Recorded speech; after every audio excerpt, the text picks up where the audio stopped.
हमारे साथ इस पर बात करने के तमाम मेहमान भी बने हुए, उनकी प्रतिक्रिया भी इस पर ले लेते हैं। अंकुश श्रीवास्तव जी, शंभुनाथ शुक्ला जी हमारे साथ, दो वरिष्ठ पत्रकार मौजूद हैं। पहले छोटी छोटी सी प्रतिक्रिया आप दोनों की तरफ से। अंकुश श्रीवास्तव जी, आप इसे कैसे देखते हैं? यानी किसी को नहीं बख्शा गया है, किसी के साथ कोई भेदभाव भी नहीं लगता है किया गया है, चाहे वो बड़ा चेहरा हो या छोटा चेहरा हो।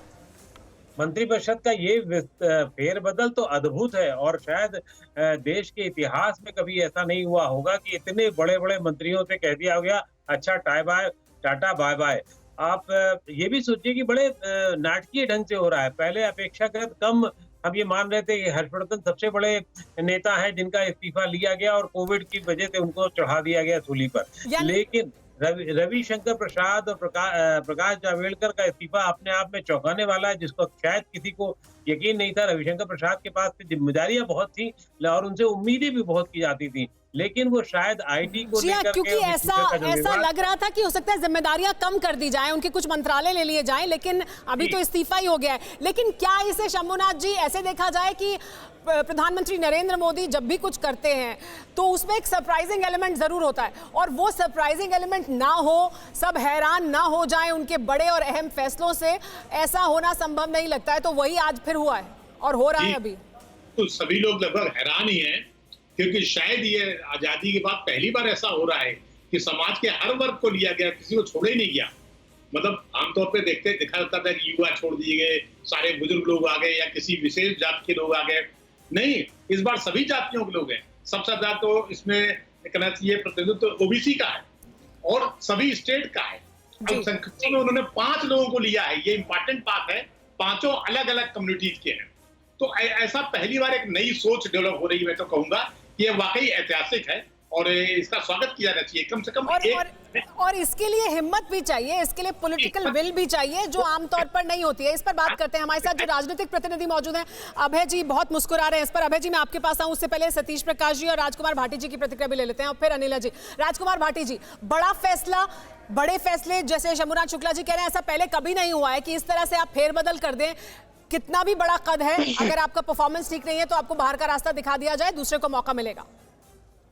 सुमेरा जी, एक टीवी पर एक विज्ञापन आता था बल्ब का, आपने जरूर देखा होगा। उसमें असरानी जी कहते हैं कि पूरे घर के बदल दूंगा।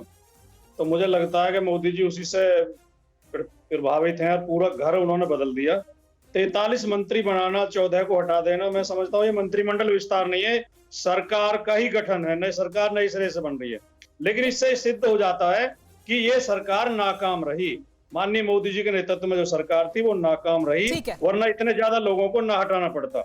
अगर एक थाने में आधे से ज्यादा सिपाही और दरोगा हटा दिए जाएं तो उसके लिए एसओ जिम्मेदार। ठीक है, ये आपने जो सवाल उठाया और जो इससे पहले अभय जी ने भी सवाल उठाया था, उन दोनों का जवाब अनिला जी से। अनिला जी, अगर परफॉर्मेंस के आधार पर अप्रेजल हो रहा है कि पश्चिम बंगाल में अच्छा परफॉर्म नहीं किया है तो आपको बाहर का रास्ता दिखाया जाएगा, अगर आपने स्वास्थ्य विभाग में अच्छा काम नहीं किया तो आपको बाहर का रास्ता दिखाया जाएगा, फिर इसकी जिम्मेदारी तो सबकी बनती है।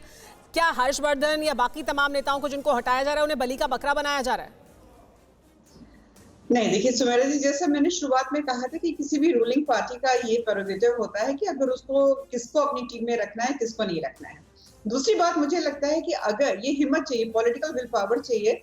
और सुमेरा जी, आपको याद होगा, क्योंकि इतिहास की जानकारी आपको भी बहुत ज्यादा रहती है, ये जवाहरलाल नेहरू जी हैं, उस समय एक कामराज फॉर्मूला लेकर आया गया था और मैसिव चेंज किया गया था पूरे पोर्टफोलियोज में।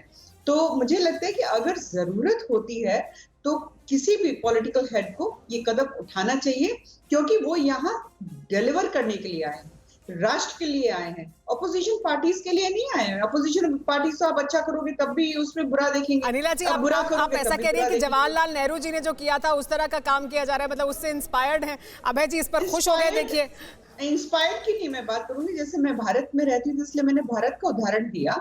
तो कोई भी पॉलिटिकल हेड होगा, तो अगर उसको लगेगा कि दिस इज द रिक्वायरमेंट और मुझे ये बदलाव लाना है, पॉलिटिकल विल पावर की जरूरत होती है।